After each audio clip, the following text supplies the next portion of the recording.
What's up, guys? Welcome to Daily Dose of Reddit. This is your host, Zach, and today's subreddit is r/IDoWorkHereLady. Alright, this story's called Mistaken Drill Sergeant. Preface: I have exclusively lurked on Reddit until I found this subreddit and I realized I had a perfect story. Additionally, I would say that I am no longer in the army and neither is Drill Sergeant, I'm assuming, Richard. So, back in around 2015, 2016, I was the XO, for those unfamiliar with army terms, executive officer, second in command, but really just an overgrown office manager, usually a first lieutenant, for a basic training company at Fort Jackson. I was new to the company when this happened, having arrived about a week earlier. Well, one of our drill sergeants had been on leave at the time and had just gotten back that day, so had never met or seen me. How our buildings were organized: the cadre, I'm assuming cadre, parking lot was off to the east of the building, then our company's office was on the north side of the building, so I had to walk across the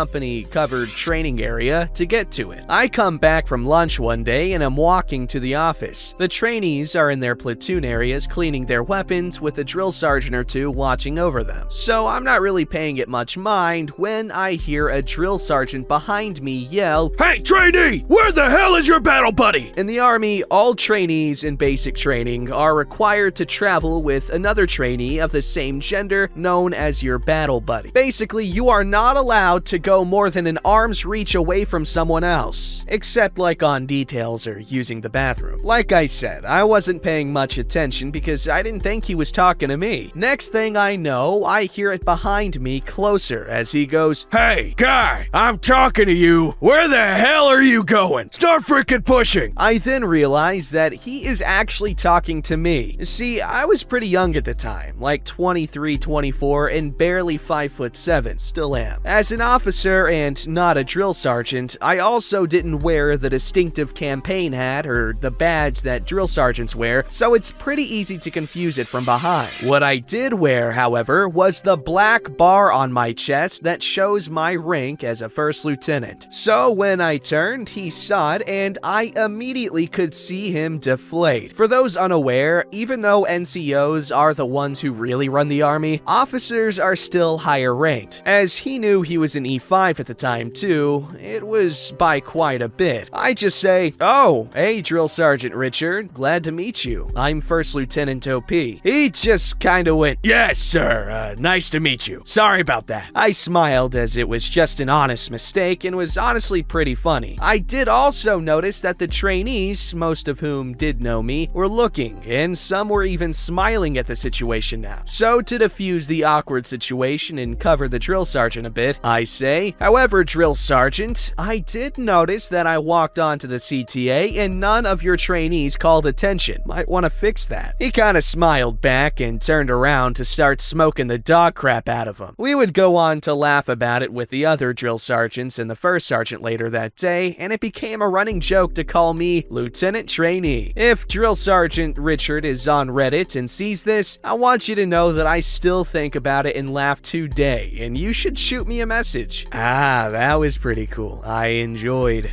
Drill Sergeant being put in his place, literally. I can imagine a lot of people watching that happen were enjoying themselves. That was until you called them out for not calling attention.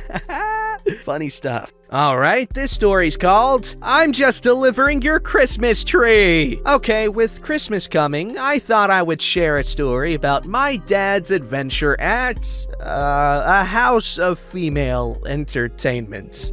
My dad has always been a bit of a free spirit and was always looking for something interesting to do. One thing that captured his heart was Christmas trees, in particular taking Christmas trees to Florida and selling them. So for several years, come October, he would arrange for a couple of trailers of good Nova Scotian trees to be shipped to Florida, and just before the American Thanksgiving, he would drive down and take up residence for 6 weeks selling his trees. He quickly became known as the crazy Canadian who sold trees in flip-flops and t-shirts while the locals were bundled in their winter coats, hats, and mittens, going on about how cold it was. Since he had absolutely gorgeous trees and didn't expect people people to pay with their firstborn child, his lot became so popular he had to add a third load of trees halfway through his season. So one final day, Dad is standing in his lot talking trees, and a very beautiful, well-dressed lady came up to him asking about buying a tree. What was the tallest tree in his lot and how much was it? Dad showed her his best tree, over 20 feet, and told her the price, $75. What? $75 for a 20-foot Nova Scotia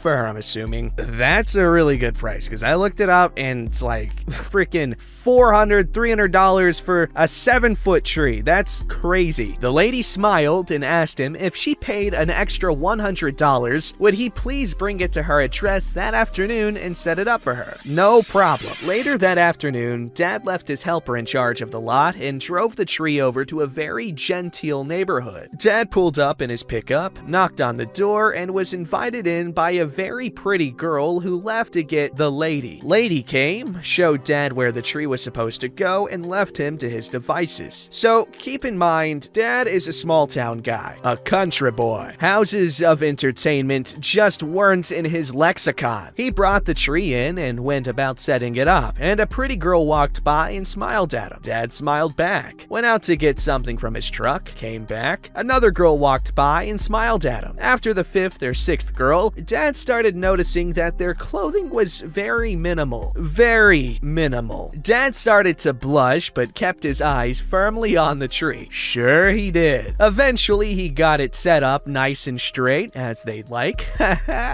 Anchored to the wall. Okay, that's a little while. And was packing up to go when the lady came back into the room. After admiring the tree and Dad's handiwork, she paid him, then offered him the services of one of her girls. Dad gulped, chuckled nervously, and stammered, "I'm just here for the tree, ma'am," and bolted for the safety of his truck. Funny thing, after that, the lady came back every year for a tree, and Dad set it up for her. She never offered services again, though. Oh, that's what he told you guys, right? Kind of like how, you find a bag of $30,000 in the woods or something, and wow, look at you, a local hero, good Samaritan for turning in $5,000. Yeah, that's right, buddy. Keep the family thinking, hell yeah, daddy's pulling in $5,000 when you know you're getting another 25 from them late. Okay, I'm done with the euphemisms. I'm kidding. I'm sure Dad was very faithful. I just like to joke. Don't cheat on your wives or spouses in general, guys. This story's called, "You Look Like You're 16. What makes you think you know anything about beer?" So this happened about a year and a half ago when I was a bartender at a high-end restaurant. This isn't all verbatim, but the exchange is as good as I can remember it. I've been working at this place for over a year and had worked my way up to shift supervisor/bar manager and was 19. One day I was sat up at the bar drinking with some of our regulars and a few colleagues that had the afternoon off, and a man came up to the bar to order. There was only one bartender working, as it was after the Sunday lunch rush and it was always quiet by that point. This bartender was new and I just handed the shift over to him. He was capable of running the shift on his own, but hadn't quite learned the drinks menu. The gent that had just walked in to order started asking about the beers in a really snobbish manner, such as, "What are your beers?" I don't know what that is. "Which lager is the most crisp?" And, "Do you have any really hoppy lagers?" Basically, he was asking questions about any type of beer possible just to be complicated and sound like he knew his stuff. No one really comes in asking those types of questions if they don't have a specific flavor profile in mind. E.g., you only typically ask about I don't know what that is. Beers if you want a weedy beer. You only ask about crisp beers if you want a refreshing lager. And only ask about hoppy lagers if you're into IPAs, which are Indian Pale Ales. See, I know something. Anyway, I overheard this and offered my own guidance as the poor new recruit was looking at me like a deer in headlights. I just ran through the menu and suggested the correct drinks for his questions, to which he just exhaled through his nose and outright said, "You're just 16 and shouldn't even be drinking here. What makes you think you know about beers?" I'm a polite person, and I'm really not a fan of unnecessary conflict, so I didn't offer any wisecracks or smugness. I just told him, "I heard you asking some pretty tough questions, and new recruit's name started last week. I thought I'd help out as I'm off shift, and it's a good training point for him as I'm his manager." To which he joked about the new starter being old enough to be my dad. I'm not sure what he was trying to gain from throwing weak insults at a stranger, but my mind switched into work mode and I just started listing off drinks on our menu like I was advertising half the breweries in Europe. I asked what flavor profiles he was after, if he wanted a light ale or a heavy lager, a high ABV or low. If he was looking to eat, then perhaps one of the wines would be better suited if a heavy beer is preferred, as the special was fish. I finished off with a new bartender's name. "Can you pop staff discount for this gent? It'd be nice to see him back here when I'm working." Proceeded to give him my till and walk him through the steps to apply it. Lo and behold, this bloke orders a pint of Carling because all the fancy beers were way too expensive. Imagine that. Trying to show off to a bartender that you know more than them and then ordering the cheapest beer on tap. I don't miss these types of guests one bit. Oh man, okay, what is a word for people like that? Just pretentious? But like pretentious has that sort of connotation to where they're kind of able to put their money where their mouth is. This guy, well, he was all talk and no buck. Get it? No bark. Wait a minute, that doesn't make sense. All talk and no bark?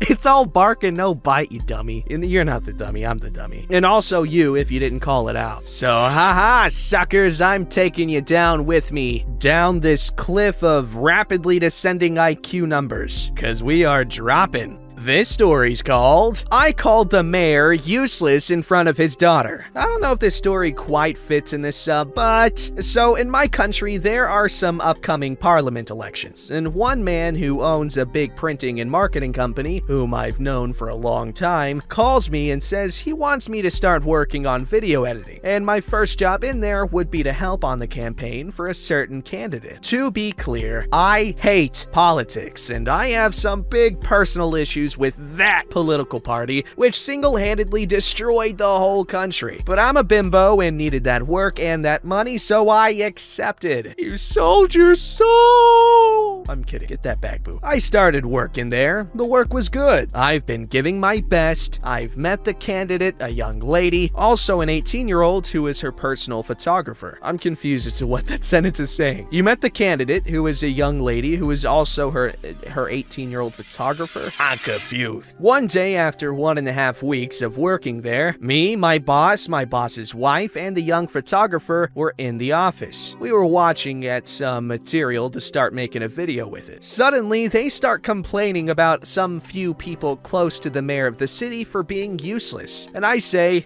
it's known that that person's useless. Anyone related to that mayor is useless, including the mayor. My boss and his wife are looking at me with big eyes with their mouths shut, but their faces say, "Oh, don't you dare." I say, "What happens?" And then my boss says, "She is mayor's name, daughter." I was shocked for a second and then started laughing, and they all started laughing at me. I apologized and pat this girl's head, but she had that "I'll kill you" face on there. Nothing happened and we didn't talk about it again, except for like 3 weeks later when I was making a video about a reopening for a rehabbed hospital, which was hosted by the mayor, and this girl says to me, "You see, my dad is not useless." So they don't know English or what Reddit is, but I really don't like that mayor. We all know he's there because of his connections with the high corrupt figures in the main government. So I'm glad I wasn't fired, but I have no regrets. Some people are angry about the head pat. She didn't mind it, and that was not the issue. In our culture, we are very friendly by default to each other, and being touchy is not weird at all. That girl and I moved on from that and ended up getting along. Hey, that's so cool. That's really nice. I like friendship. I'm glad you didn't. I was gonna make a. There's so many jokes I could make about politicians and people winding up with multiple self-inflicted gunshot wounds to the back of their head. You know, like, just, okay, be glad that wasn't blank. There we go. Boom. If you know, you know. If you don't know, well, good. I'm kidding. Stay woke, peeps. Don't forget to like, subscribe, and hit that bell to never miss an episode.